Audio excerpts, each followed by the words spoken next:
what are the key trends that you see that Sri Lanka is heading with regard to consumer behavior? Where does this payment pattern see the trend? Do we see a skewness to the different types of products which are purchased? And is there some geographical shifts that is seen? Hmm. Yeah, actually, that's also a good question. Anyway, uh, the financial increase in financial inclusion is a major, I think, area we want to look. And for that one, Central Bank of Sri Lanka introduced the concept on that one, how we can develop this one or how we can increase this financial inclusion. In mainly, I think most of these the population in Western province, especially the Colombo and the Kampha area. If you see this, the mobile post machines, distribution of the post machines is more than 60% of the post machines are distributed Colombo and the Kampha area, more than 65. And it has not distributed all around the country. If you go to the village side, will be not be able to pay it, or you cannot use your credit or debit card to make a payment using the post machines. Then I think it has all these I think covered in the major cities and mainly the Western province. Then our aim is that distributing mechanism to all around the country. Even though that most of these the mobile phone users is also in maybe located in the Western province, then it has to be distributed.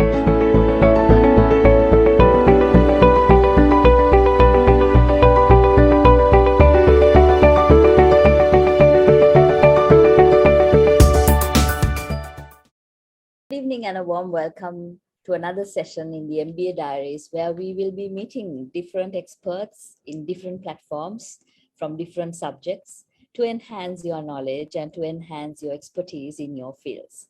As Asia Pacific Institute of Information Technology, we are honored to be hosting this session today as well with another global veteran from the corporate world, especially in a time where many challenges are discussed nationally and internationally and globally, where we need to look at those challenges and to see how we can overcome them and how we can face them.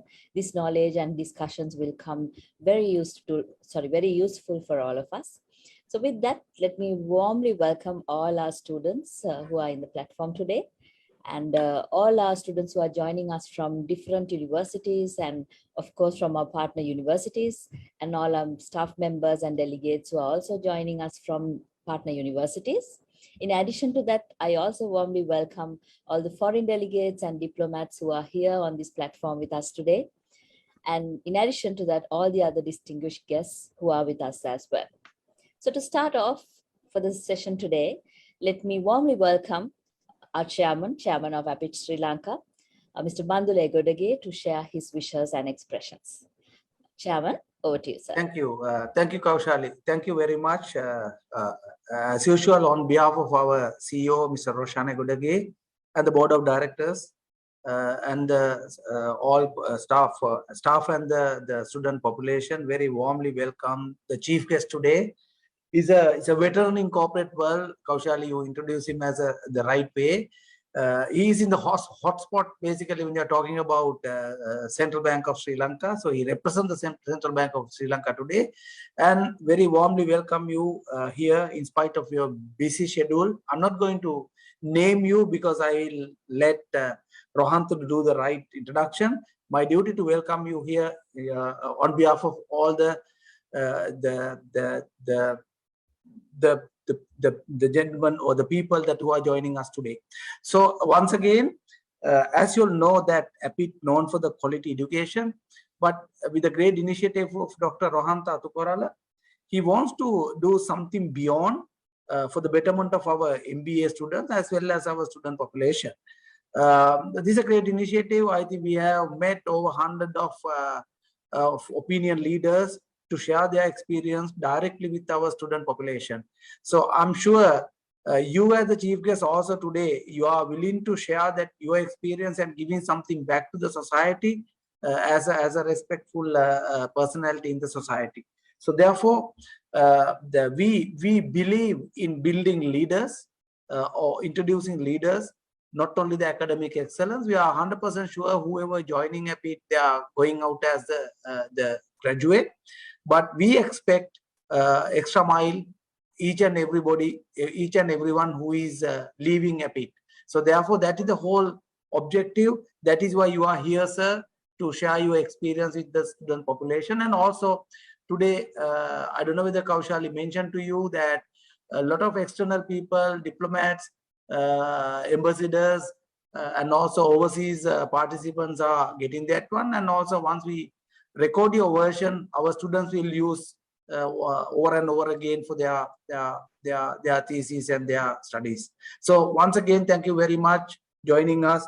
Without further ado, I think I will hand over this important session to Dr. Rohanta and Kaushali once again. Thank you very much. Thank you very much, Chairman and Vice President of Nestle and Chairman of the Industrial Association of Sri Lanka, Chairman of APID. Thank you very much for taking time to address our community and, of course, welcome our guest of honor at today's evening meeting. He's an assistant governor in Central Bank of Sri Lanka. He has more than 30 years of experience in central banking, working in several departments in different positions, including economic research, information technology department, and payment and settlement department. He's a board director of Lanka Clear Private Limited, board member of Lanka Financial Services Bureau, board member of the National Institute of Business Management, member of the expert committee for digital banking, blockchain related industries, member of the steering committee of the National Transit Card Implementation Project, member of the expert committee to formulate regulations to execute digitized system for spot fine for traffic offenses. He worked as the country director of SAC Payment Council, alternate country director of Sri Lanka in Asian Union, Clearing Union, or you call it ACU, and the secretary of the National Planning Payment Council. The assistant governor of Central Bank of Sri Lanka. Ladies and gentlemen, Mr. Dharmasri Kumaratunga, my good friend, Rotarian, very respected human being in the business community. I mean, we are really proud to have you, sir, at the Asia Pacific Institute of Technology. Over to you, sir. Thank you, Dr. Ant. Good evening to all. Thank you, Chairman Mr. Bandule Gudagi, and also Dr. Rohant inviting, and also Kaushali handling this session.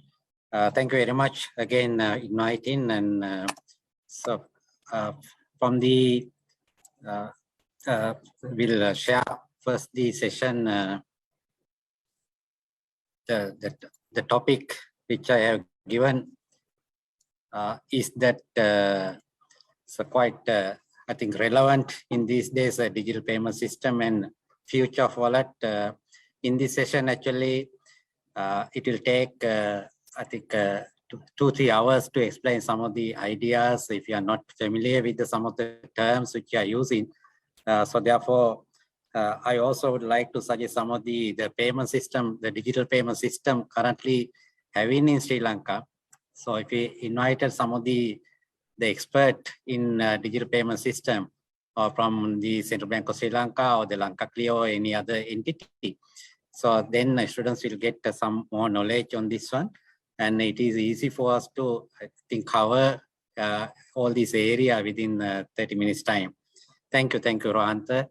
So we'll go to some of the numbers which we collected in January 2022. As you know, that population is around 22 million in Sri Lanka, but cellular mobile connection is much more higher than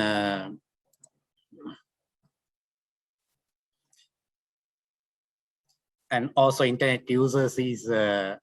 The internet users are almost 11 million, and active social media users 8 million. Out of that, mostly that male population is higher than the female population using of this social media. And I think compared to other regional countries, or especially in the Asian region, the accounts in the financial institution is much more higher than the other countries. It is almost 74%. And credit card compared to our population is also, even though it's quite low, but total the credit and the debit card is almost 20 million. Debit card is an increasing trend. 80 million is quite high number. It is almost, I think, close to our population. That is because of the, I think, one person is having 2-3 accounts in the commercial or the bank or the other financial institution. The payment system in Sri Lanka is mainly given some authority to the Central Bank of Sri Lanka. The major act is Monetary Law Act 1949. So according to the Monetary Law Act, the administration, supervision and regulation of monetary, financial and payment system is come to the or attached to the Central Bank of Sri Lanka. Any type of payment systems are operating, then it has to be get the approval from the Central Bank of Sri Lanka. We shortly call it CBSL. In addition to that, we also having this Payment and Settlement System Act, shortly we call it PSSA. So it also gives the power to regulate and supervise and monitor the payment and clearing and the settlement system of Sri Lanka. Any money service carried out by the financial institution, business of the person in connection with Sri Lanka is to come under the PSSA. Then money services, something like Easy Cash and M-Cash operated by the Dialog and the Mobitel. So those things come in under the money services. In addition to that, safety and efficiency of the payment system in cooperation with the central bank, with the other countries and also the domestic and also the foreign authorities is also coming under the CBSL, Central Bank of Sri Lanka. The section 4, the PSSA giving the responsibility of providing the guidance and leadership for establishment and the development of the payment, clearing and settlement system in Sri Lanka. Any kind of clearing system coming to the Sri Lanka or the payment system, so then of course get the approval from the CBSL. So that's a normal scenario. So any country, if we go through the payment system, so there are mainly two aspects. There are the large value payment system and the retail payment system. The large value payment system is mainly coming under the real-time gross settlement system that is operating and monitoring is doing by the central bank itself. In any country, mostly the large value payment systems are connected or attached to the central bank in each country.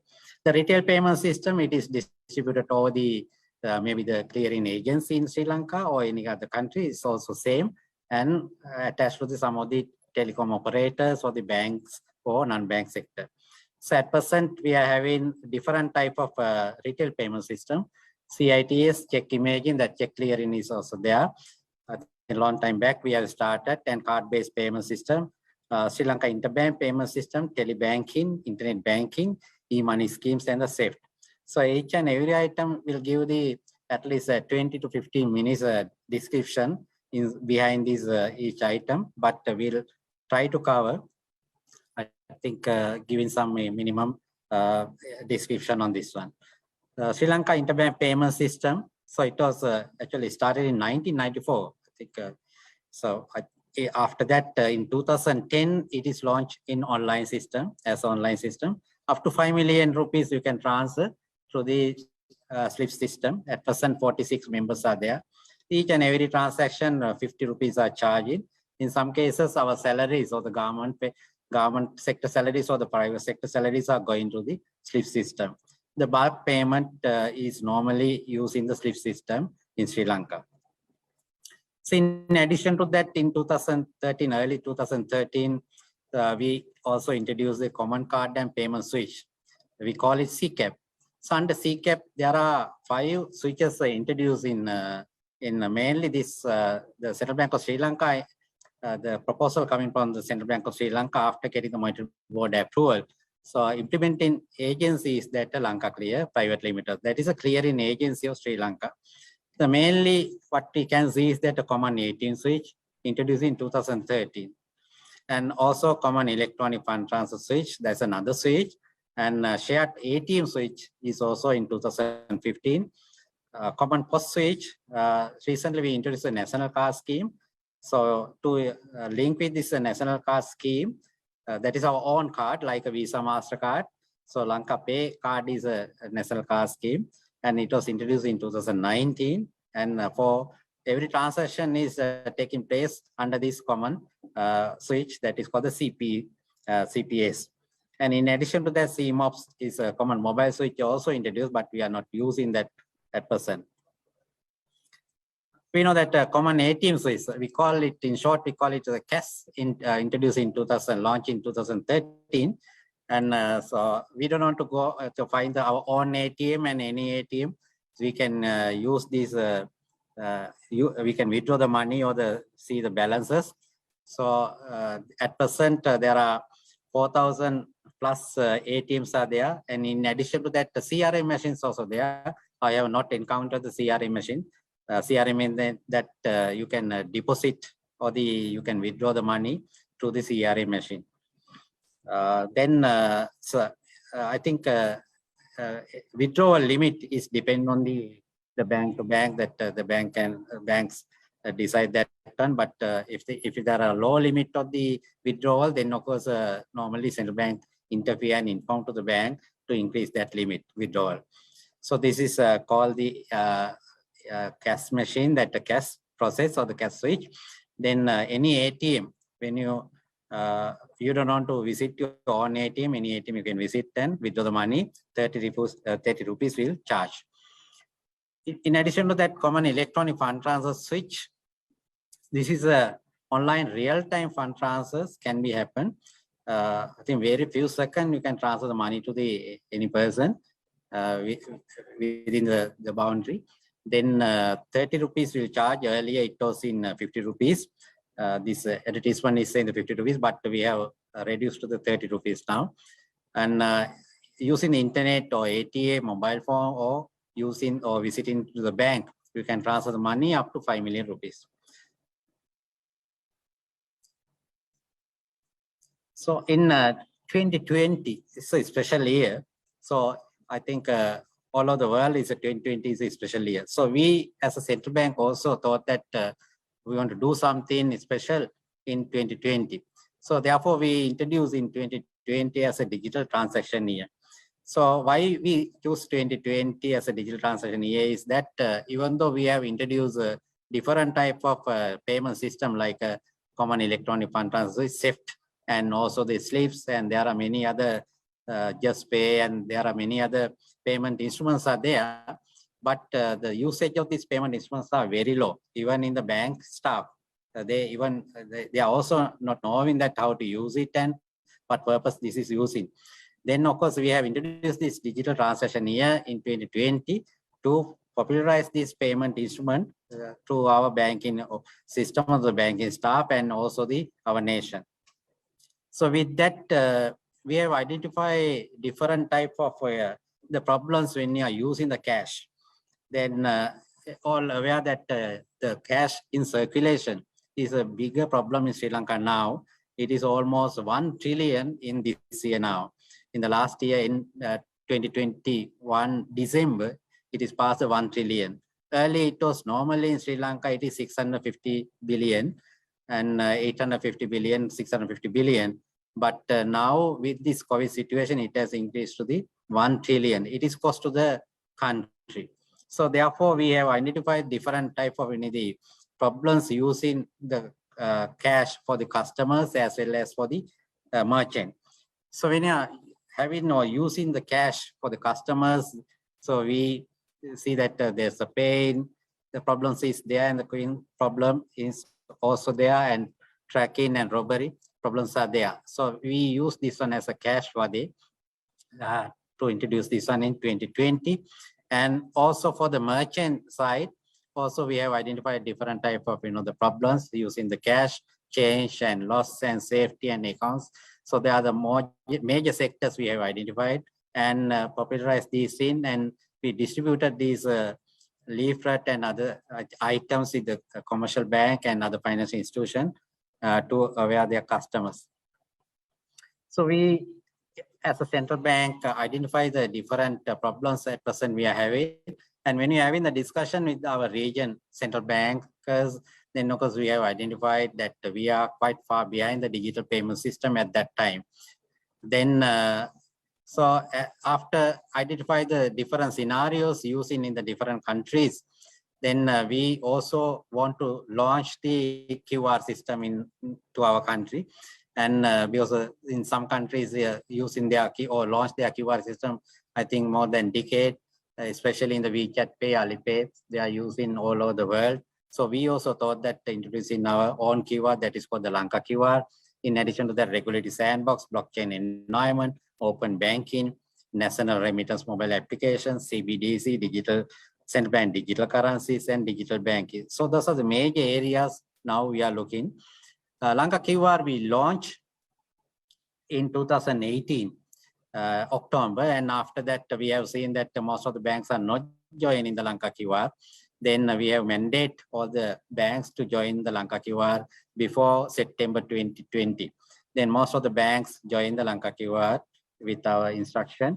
Then all these logos are, I think, a design with according to our flag, the Sri Lanka flag, that all the colors are, I think, design according to the flag, the colors given in there. And this is our national QR. In India, we are having the Bharat QR in India, and Singapore is having the SG QR. So likewise, we introduce as a Lanka QR for Sri Lanka. At present, 24 certified institutions, including the non-bank sector like a financial institution, and also the two telcos, major two telcos, Dialog and the Mobitel. So they are having the 24 apps. It can be used for this Lanka QR. So any apps you can download. I think young age the students are there. So they should have to have definitely they may have the savings or any other account with the banking sector. Then please ask your bank the apps you are using or they are launched.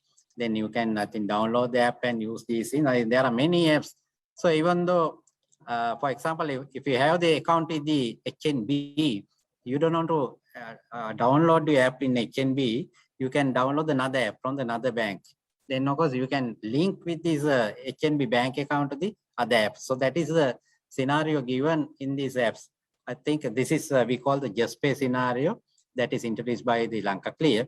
So any app you can use, it is not necessary to have your own account. So we also launched the Ratapurama Lanka QR island-wide Lanka QR campaign in October 2020, and all the major institutions join with that one. After that, different agendas or the different events we have in the different areas of the country, all around the areas. And I think, so we have started from October, and each and every bank has joined. In addition to that, after COVID situation, I think our campaign has stopped. Therefore, we again started the rollout campaign in October 2021. So with this different type of the major institution join with the Lanka QR like KILS and the RDA, PICMI, Sri Lankan Airline, Hamidia, Immigration, and all the other cooperative societies join with the central bank to link with this one. Our major target places are all over the country, that is small shops to the large scale shops. Even in the salons or the small parlor or the pharmacies or small shops or street shops can be used this, I think in India, especially in India and other countries, they are using this one. I think it's a low payment app. Normally we know that when we are using the credit or the debit card in the post machines, then 3% are charging from the merchant, from the customer. Normally the merchant cannot be charged from the customer. In some cases, some places we have seen that we have receiving the complaint, so they are charging from the customer. So, but in addition to that, for the large scale shops, so normally 2 to 3% are charging for when we are using the post machines and the credit or the debit card. But for if you are using this Lanka QR scenario, it is only 0.5%. It's very low. So if you spend 100 rupees, only 50 cents, 50 rupees, 50 cents is using for this payment of the Lanka QR. This is called the MDR. So this is the use case at present we are having, we'll see what is happening. So even though now you don't know that the heat stops, we can use the Lanka QR. After you, I think having this shop, then you can directly to the counter and make the payment online. Use your mobile phone, and if you're having the app, then you can use the app to make this payment.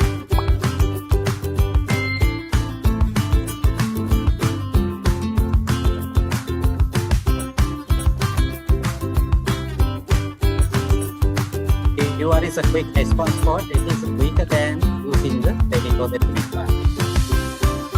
Very few seconds, payment is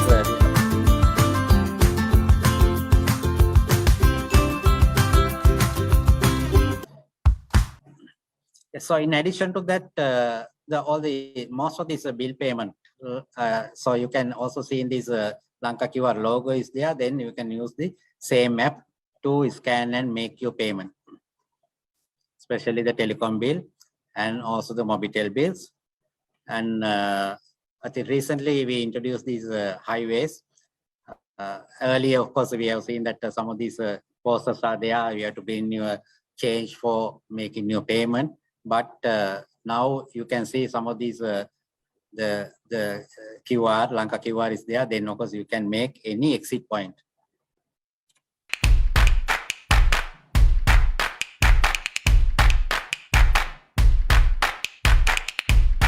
It's an entrance place, then at exit.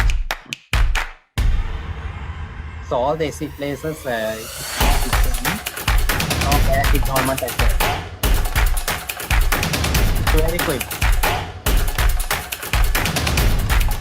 So it is not necessary to sit the driving seat. At any place you can scan it. ශ්‍රී ලංකා මහ බැංකුව විසින් හඳුන්වා දෙන Lanka QR හරහා මුදල් පරිහරණයකින් තොරව payment app එකක් භාවිතා කර ආරක්ෂිතව හා පහසුවෙන් ගෙවීම් කිරීමේ හැකියාව දැන් ඔබටත් ශ්‍රී ලංකා මහ බැංකුවේ පණිවිඩයකින්. So in addition to that, what I have seen is that the Lanka QR, I have identified or want to develop a kind of national QR for Sri Lanka in 2017. At that time, I have created some video. This is the first video so we have created, and I use the staff in my department to represent for the even some idea about the Lanka. So this is my staff. So they are doing their own video cameras and doing this presentation. This is just a name we introduce as a priming. So this is an example of how QR code is used. This concept I have identified in 2017 actually, even though it was launched in 2018. I know that most of our students and people not using, but we have created this video a long time back.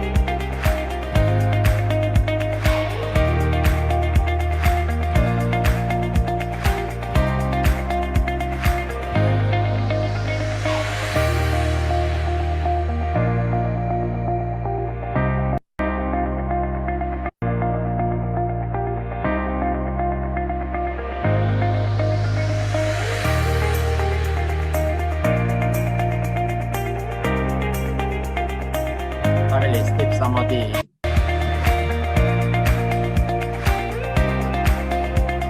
even in a temple we can use this one QR code to make some donations to the temple.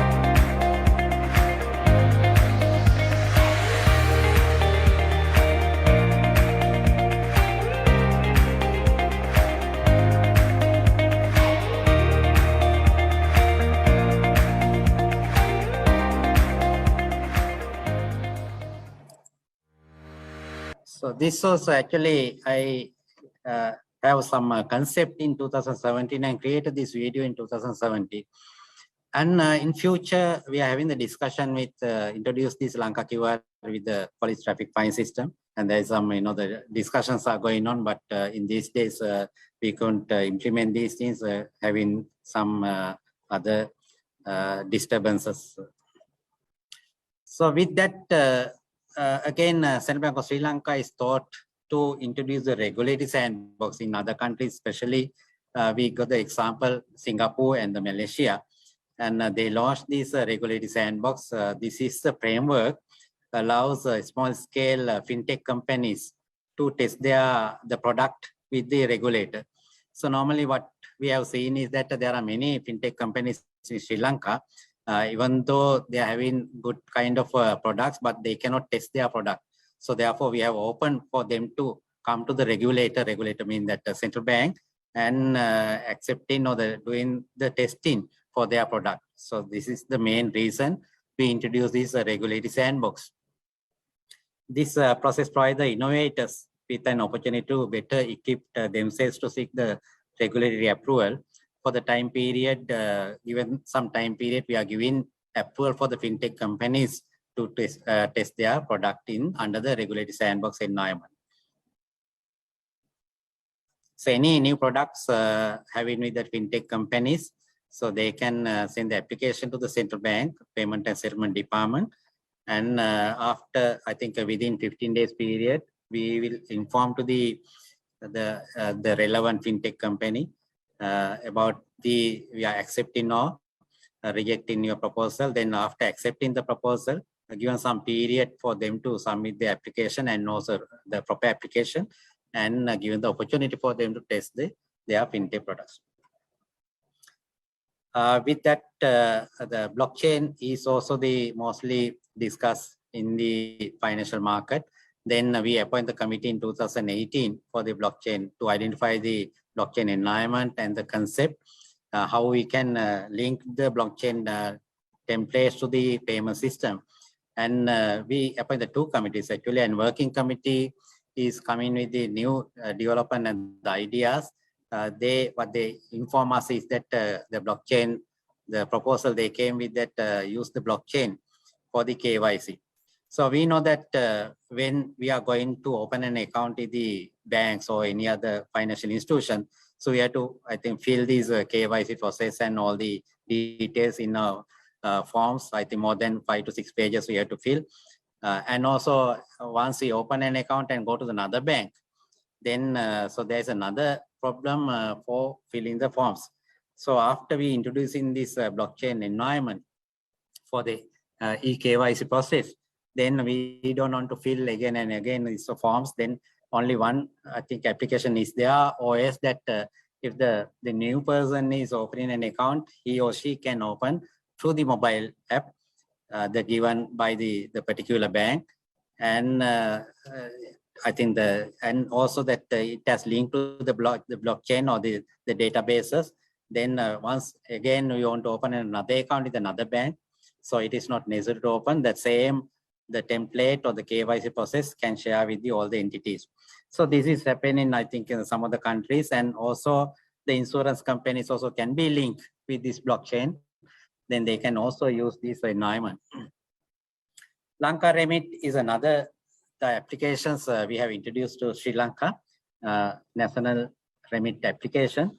What we have seen is that some of the applications they are taking high charges by sending to the money to the remittance to the Sri Lanka. Then we have introduced the Lanka Remit early this year in February 2020. So this is application at present 11 banks and the non-bank financial institutions also join with us. Then Lanka Clear is the major body to implement this one. Open banking environment is also identified the major scenario when you are doing this digital payment system in the country. This is open banking is a sharing and leveraging customer permission data from banks with the third-party developer. What you have seen is that now, for example, if the person is having the different account in the bank A, B, and C, and if the person or the customer want to check his bank A account or what is his balances and the transaction, then of course he has to log in to the bank A website or the whatever.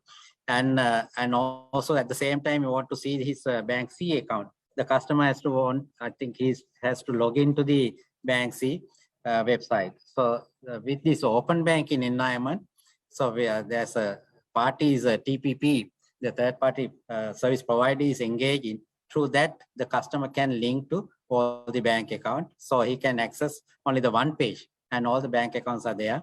And according to his willingness, then he can, I think, add or remove the bank account.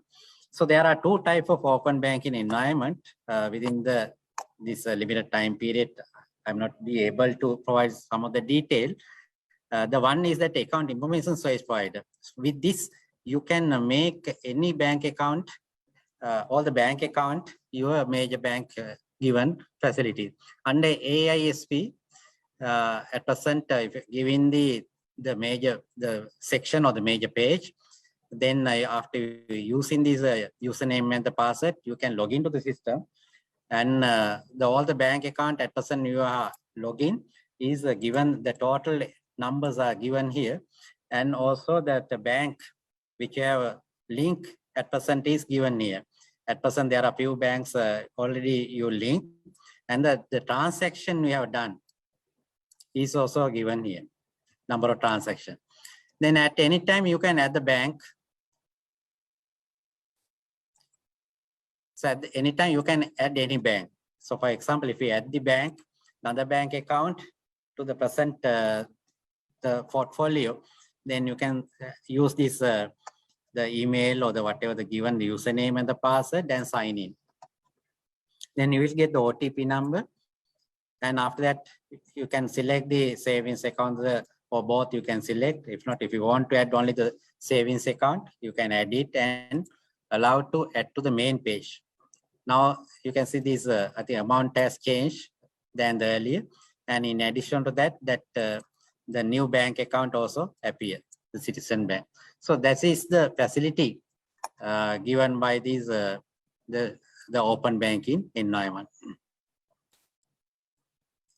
This is I'm not going to demonstrate this one. This is the payment mechanism.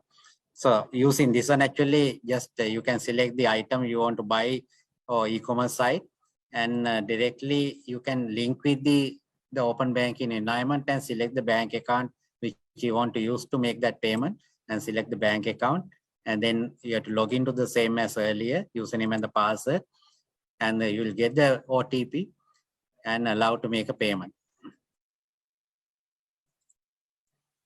So this is that is the open banking. So that is what we are I think aim to provide or introduce to the society next few years. So virtual currency is also, I think recently there are many discussions are going on the virtual currency.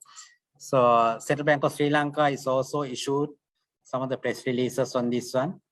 Be aware on the relation to the use of the virtual currency in Sri Lanka. So there are some risks we have identified with the virtual currency, and most of the other countries also identify that one. So therefore, most of the central banks now introducing the central bank digital currency. In short, we call it CBDC, not a CDBC, but CBDC, central bank digital currency.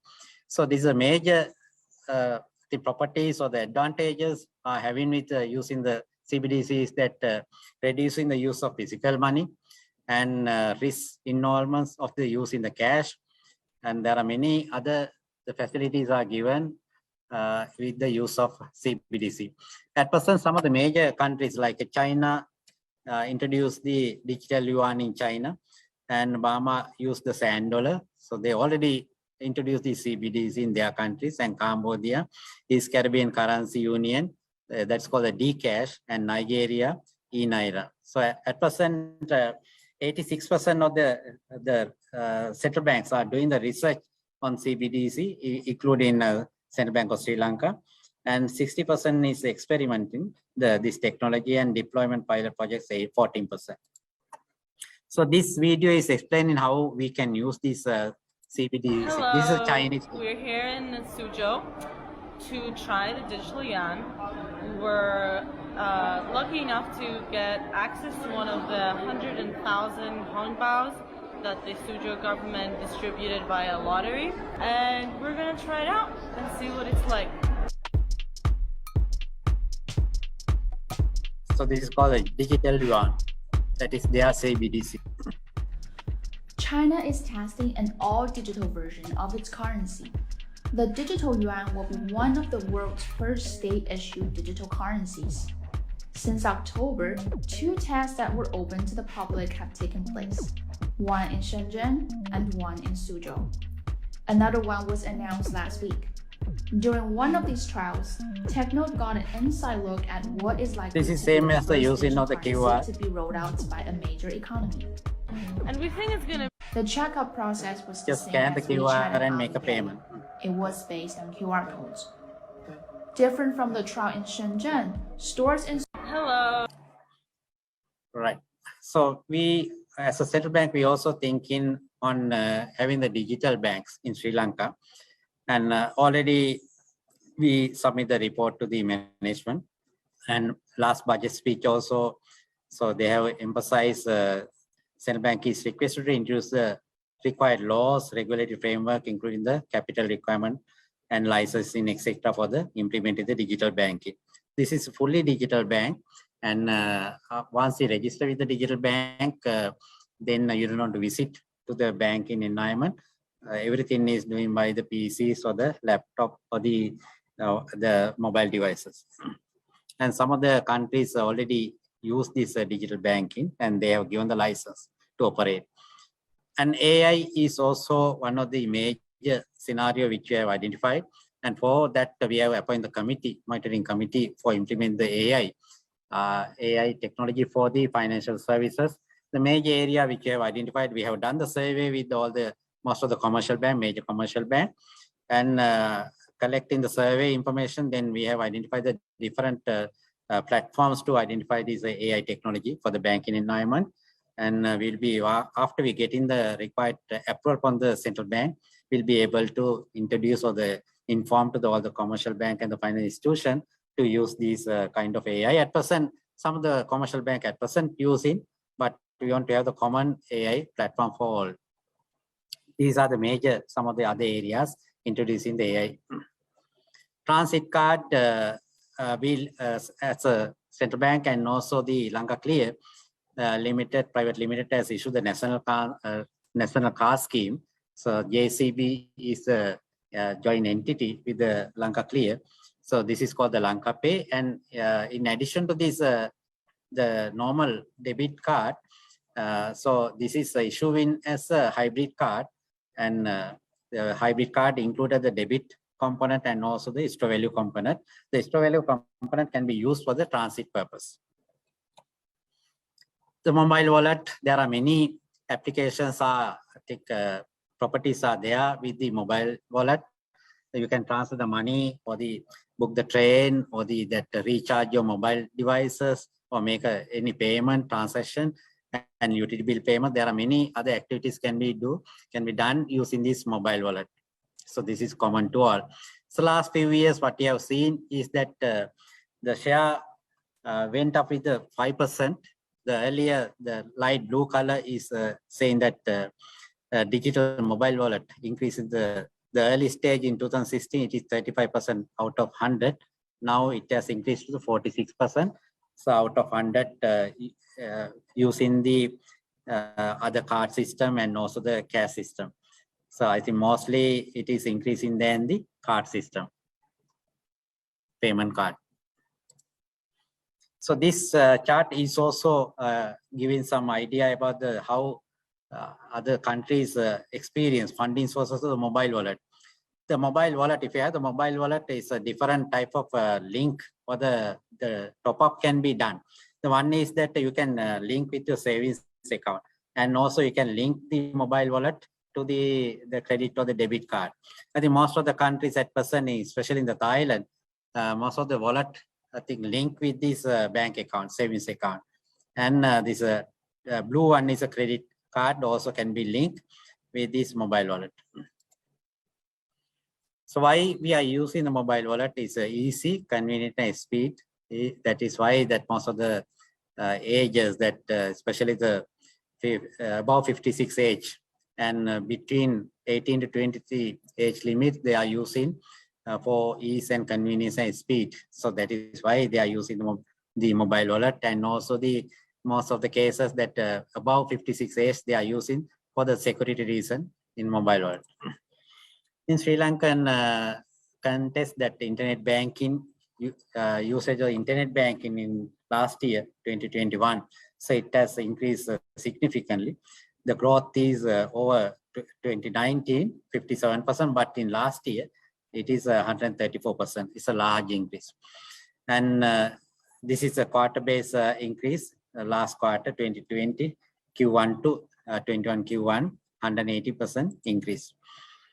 Mobile app-based transaction also increased in last year. It was increased 87% in volume, and the value basis is 279% increase. As a central bank, we also introduced a digital payment roadmap for the country. Earlier, we had the 2022 roadmap. This year, we again introduced or launched another roadmap for the next 3-year period. So what is our goal is that reduce the cost incurred in the printing currency notes. I think huge cost is taking place for the printing of the currency note.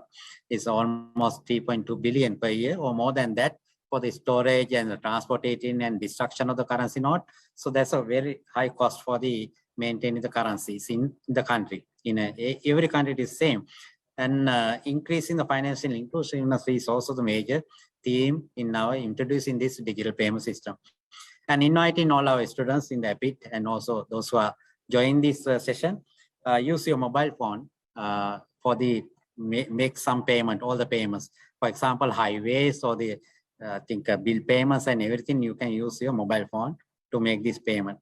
So our aim is that towards the less cash society. We are not expecting the cashless society. What we are expecting, less cash society. Thank you very much.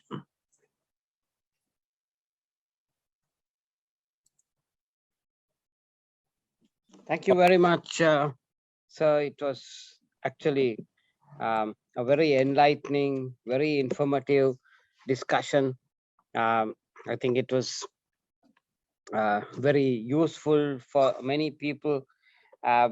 Heaps of questions are coming in, so I will ask a few questions because I know that I said that I will release you by 7:30. I know you have another commitment you go to. So first question is coming from Dhanushi, and she works for Excite Battery, and she's an MBA student. She's saying, what are the key shifts that you experienced in Sri Lanka during COVID? Mainly the mobile payment increase, and e-commerce trading also increased more than 200%. So I think when you compare to the 2021 April or the 20 April also same, more than 500% increase. And so I have not, I think given some example for this one, Just Pay. So there's a small payment, wallet size payment, up to 50,000 rupees. You can make any payment for the using the mobile payment. So that was increased more than 500%. Just Pay scenario, whatever I explained that there are 24 apps are there. Using these 24 apps, you can make this payment. I think especially the Just Pay, the product increase very high percentage, and also the common electronic fund transfers, that SEFT transactions also increase more than 100%. And especially QR payment, not during the COVID time, but after COVID time, we have rollout campaign. After we introduce this rollout campaign, then QR transactions also increase more than 200%. There's a second part to the question, sir. She's asking, was this behavior continued, or have they gone back to the old methods of payment? Actually, what we have seen is that once you get to know the product and introduce the product is very difficult for our, normally it is that is our normal environment in Sri Lanka. But once you use that product, then of course you are not going back to the normal manual system or whatever. In last few years, I cannot remember that how many times I can count how many times I have visited to the bank branch. Then everything can be done using the internet-based the payment mechanism or the mobile payment. Therefore, that the increasing trend is there. Only thing is that the check environment, that check usage is quite low. That is what we are expecting. And in future also, we are expecting that check clearing and the volume and value should be decreased. That is our target, and the increase in all the other digital payment.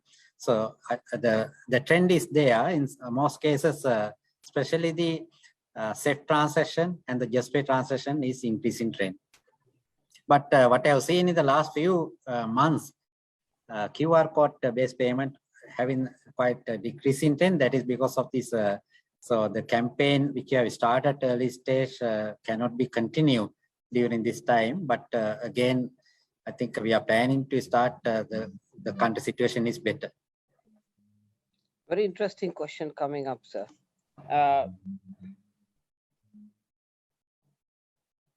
It's a lady called Inam, and she's saying, are there any drastic changes that will come to play just because Sri Lanka is bankrupt? It is out of this topic, but not now. I think not bankrupt means it's asking about the banking sector or the. The question is about the payment methodology, sir. All the methods of payment, will there be implications of this, given the situation that we have declared ourselves globally? Interesting question.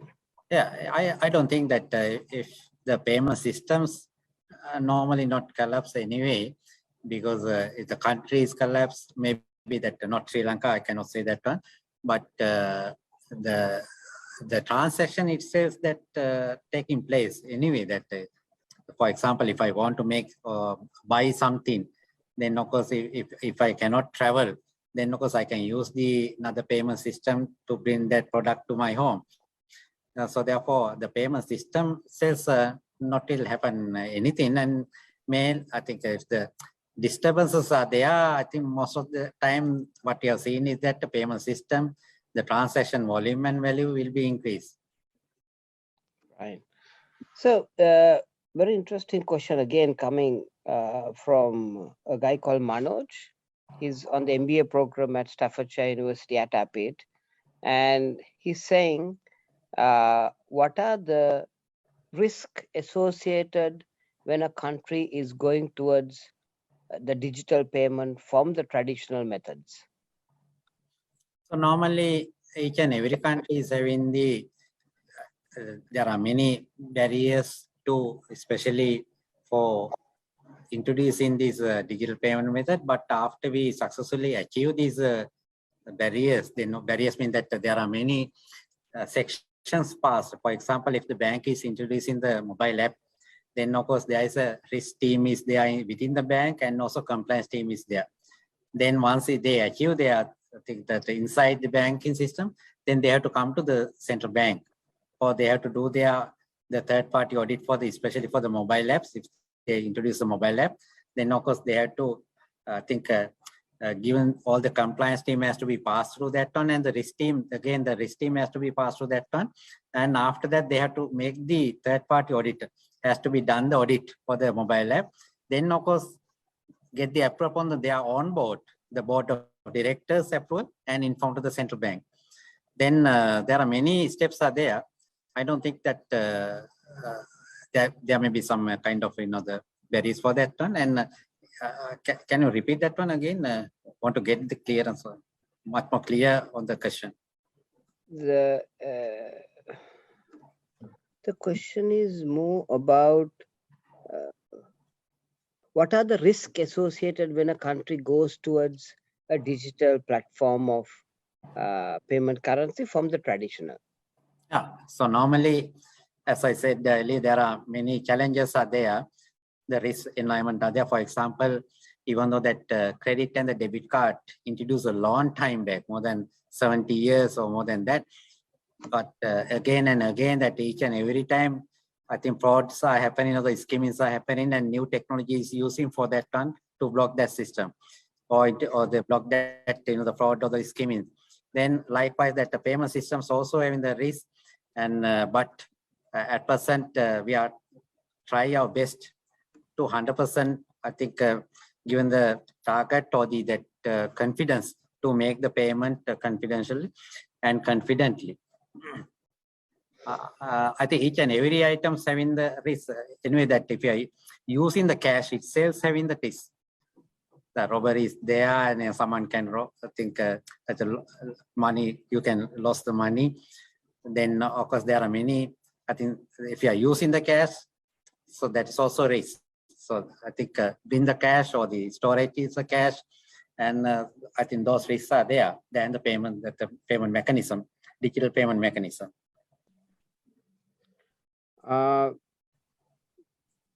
Nilan from London Stock Exchange, MBA student, Mr.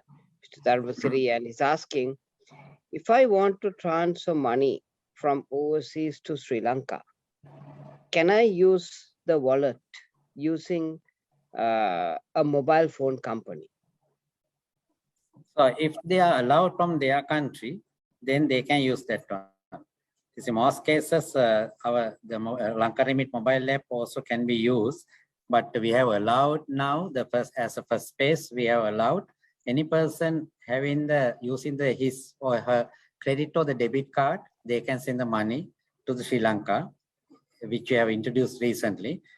But if that particular country is giving the permission to send money through that mobile app, then can send money. Okay. But it has to be allowed from their end. If you look at Sri Lanka's, another question coming from another MBA student, if you look at our evolution of the digital payment mechanism, how does it look against competitors in our region, namely India, Bangladesh, and Pakistan? I think compared to early stage in 2016, when I compare to 2016, and when we are having the meeting with the regional central bank payment directors, annually we are having the meeting with all these, you have heard these CSN countries. There are 20 countries, they are CSN countries, all the directors of the payments. So we are having the meeting with them. At that time in 2016, what I have had the experience with that, we are quite far behind the region, but not like the Nepal, Bangladesh at that time, and the Bhutan. So they are, I think, very far behind than the other countries, but we are with the other region. But after 2016 and 18, then we introduced all the QR code and the regulatory sandbox, and Just Pay is like a UPI system in India, and other payment system like a SEPT is a very quick payment system introduced and in 2015, and all the other payment mechanisms are there. What we want to develop is that interoperability. For example, if you want to make a payment from your mobile phones to or the mobile wallet, which introduced by the Dialog or Mobitel, that's the Easy Cash or M-Cash to your savings account, something like that. But that also we have identified, and some banks we have given permission for them to link with that wallet. Dulanjana from the IT degree undergrad, he's saying, will CBDC act as a fiat currency, or will it operate as a separate currency with its own supply and demand? Yeah, actually CBDC, most of the countries CBDC is implemented instead of this virtual currency, because they have seen that threat coming from the virtual currency. In India also, they have banned one time for the introducing these the virtual currency, cryptocurrency especially. Then that the RBI, that's the Central Bank of India, has I think had the own decision at that time. Then so they have withdrawn these the action they have taken, and now they are planning is to develop this CBDC. Then that is their, I think, target. And CBDC, I think it is maybe the good scenario if we can introduce that one. But for that also we have to seek this, that having the risk and every angle which you are using as this is coming as a digital currency. Then the monitoring is easy than normal the fiat currency. And CBDC is also the digital fiat currency. Then I think the risk involvement and the component included in the normal fiat currency is included in the CBDC. Is that I think covered everything in the question? Yes. So, any updates on PayPal to Sri Lanka? Actually, I personally involved with getting this facility to Sri Lanka. Then I am closely working with the Indian, the guy or the personal, I think person appointed for PayPal to give this facility to Sri Lanka. And starting from 2013, I think time to time we wrote to the PayPal, and they are not giving the positive signal for them to come to Sri Lanka at present. But we have not give up from the CBSL side. We have not give up our the target to get this system to Sri Lanka. We are working with them. So, how secure are apps linked to your bank accounts? Is what kind of risk associated, and what kind of practical steps should we take into account when you're using an app? Yeah, good question, Rohant. Actually, once you want to develop the app or which I have shown in the 24 apps, some apps are coming from the fintech companies, so not directly from the banks. And some banks, they are having their own apps, and some banks, they are giving the opportunity for the fintech companies to link the apps with the core banking system. Then, however, whatever the apps come into the payment ecosystem, then first thing they have to do is that after they develop the payment app, then they have to submit to the proposal to the bank. Or we think that if it is a bank app, then of course they have to get the compliance team okay, and they pass through the compliance team and also the risk team. And in addition to that, according to the central bank direction which we have given to the banking sector and all the non-bank sector also, so they have to get the third-party auditor, done the audit by the third party. And for that one, for the auditor, to guidelines we have issued, more than 26 guidelines issued for the auditor to do the audit.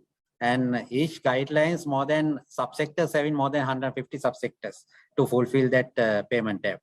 Then auditor has to pass through all these sections. Then after pass through these 150 sections to this app, then of course it has given the auditor is giving the certification to, I think, launch this app. Then of course the board of directors has to be approved by each bank. Then after that they have to inform to the central bank. So that is a normal environment, and all the risk environment are covered within this process. A question is coming from one of a software engineer at Appit, who's actually working for one of the top IT companies as an intern. She's asking, what made you select working in the public sector as a career and as a central banker? Could we have some insights on how you have achieved such great heights and specialized in an area which is very futuristic, and you're leading the discussion for Sri Lanka? Please tell us why you selected this career. So good question. Actually, I am not thinking when I at the university level. So I think our expectation is to join the bank, not the central bank, but to join the bank. When you go to the bank and take a loan, or the scholar, what the amount we are paying as a scholarship given that time, then to join the bank. But later, then having this, the grade what we have got from the basic degree, then there was a chance to apply to the central bank. Then actually my background is mainly the 13 years I was in the research department, work as a senior economist and the economist and the acting director of the research department. Then with that, in my career, I thought that the IT is also important for life. Then I follow some of the courses and the masters in the IT. Then that the basic knowledge I got on the IT, and also the things which you have been in our own is also the attitude which you're having is also the one scenario to bring this level. And I think within the regulatory environment, it is not easy to bring the product. Then each and every department, there are 30 departments, including central bank itself. Then most of the department, we want to get the approval for each and every product, and we have to have the close discussion with them. So it is not easy pass to some of the products before come to the market. So there's I think a lot of not a barriers, but it's a regulatory perspectives are there to achieve. So we have to achieve everything, and we have to change the mindset of the people. So that is very difficult. The very interesting question coming up. He's asking, we are studying for the master's program. What is your advice to a youngster in today's environment? So when I do my master's in IT, then at that time, I didn't think that it will benefit for the future. But if you do something, not even the master's, any kind of things. For example, if you do the law, whatever that law degree or whatever, so that will benefit one day. So if you are not thinking when you are doing this exam at that time, in the young age, then at that time it's a headache for you at that time environment. But it's very hard to go to the exams also in some cases while you are doing some work in some places and doing the masters in the weekends or the part time, it's also very difficult. But once we achieve this target or that basic qualification in the younger age, it is easy for you to, I think in a different way. Then it will benefit one day. It will benefit. Even though I was doing this my postgraduate in IT and also the MSc in IT, I went there and done that one. Then I didn't expect any benefit from that one, but it will definitely get something in future. So the question is, how do I ask this question? It is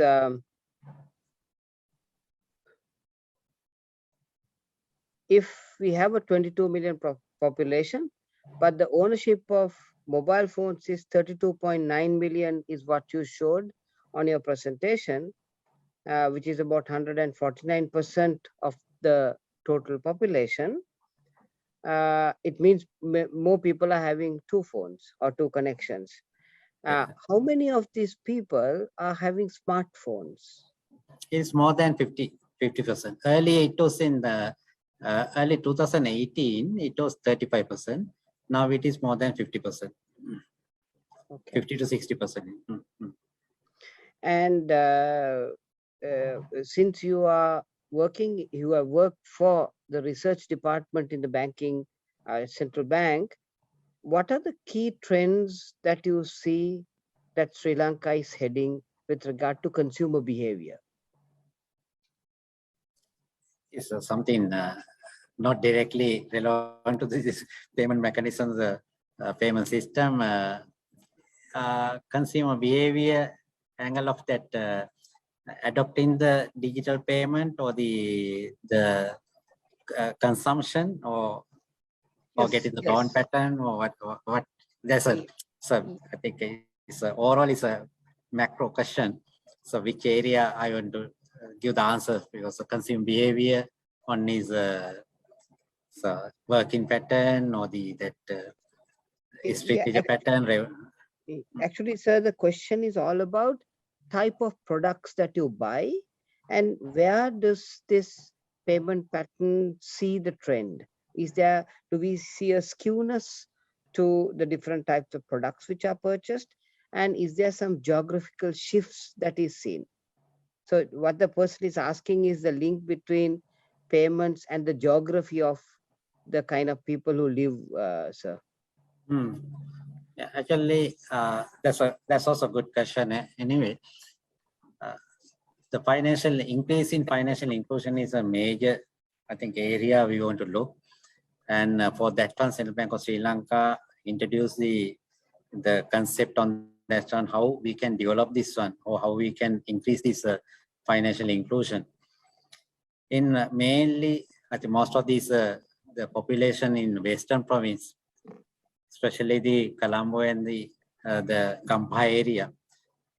If you see this, the mobile post machines, distribution of the post machines is more than 60% of the post machines are distributed Colombo and the Kampha area, more than 65. And it has not distributed all around the country. If you go to the village side, will not be able to pay it, or you cannot use your credit or debit card to make a payment using the post machines. Then I think it has all these, I think, covered in the major cities and mainly the Western province. Then our aim is that distributing mechanism to all around the country. Even though that most of these the mobile phone users is also in maybe located in the Western province, then it has to be distributed all around the country. And also if not, so we may not be able to, I think, popularize this payment mechanism with the region. Then so any visit to the other cities, major cities in, for example, Galle, Matara and other Matale, and also Kandy, Kurunegala.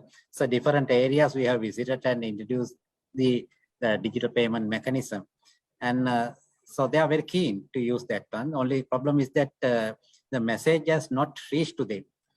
So that's a major reason. And what I have seen is that why we introduced this digital transaction year 2020 is that most of the mobile apps, the bank A, for example, is the bank A staff. So they don't know that they are having the mobile app, the early stage. Then they, even though there's in some cases, even though they are having this mobile app, they don't know how to use it. That's another question. And third question is that they don't know what type of products they can use. And even in the bank staff, in some cases I have seen, so they are also having some bills, telephone bills or the electricity bill in the queue in the supermarket to make a payment with having the large smartphone with them. So that's the environment we are having at present. Even though you are expert in using your mobile phones for the different kind of social media, FB or whatever, but you are not willing to use your mobile phone to make a payment. Just download the app and make a payment. It is very easy. And I think convenient for you, the transport and the parking. And especially in these days that the prices of the oil and everything is, I think you can save your time. Thank you very much, sir. And actually I've taken 30 minutes extra than was committed. I know you have an appointment at 7:30. So thank you very much. Lovely speaking to you. Ruth, can I invite you to address our very eminent speaker today? Thank you, Dr. Ante and the chairman, Mr. Bandul. Ruth, over to you. Thank you. Good evening, Mr. Dharmasri, and thank you for sharing your time. I'll be very quick. With over 30 years of experience, and your time is of essence, and you've managed to share with us in just under 45 minutes the digital payment tools, the payment ecosystems, the process, and how it would benefit us in general. So this is very valuable knowledge that you've shared with us this evening. So thank you so much for being with us and going a little extra and being patient as well. So with this, I'd like to also thank our IT team for providing us with the technical support, our audience, our students, our industry partners, our alumni, well-wishers in Sri Lanka and also across the world. So I'd like to thank each and every one of you for being part of this session. After all, it is for you from us. So With this, I'd like to say a good day, a lovely evening, and a good night to one and all. Till we meet next time, take care.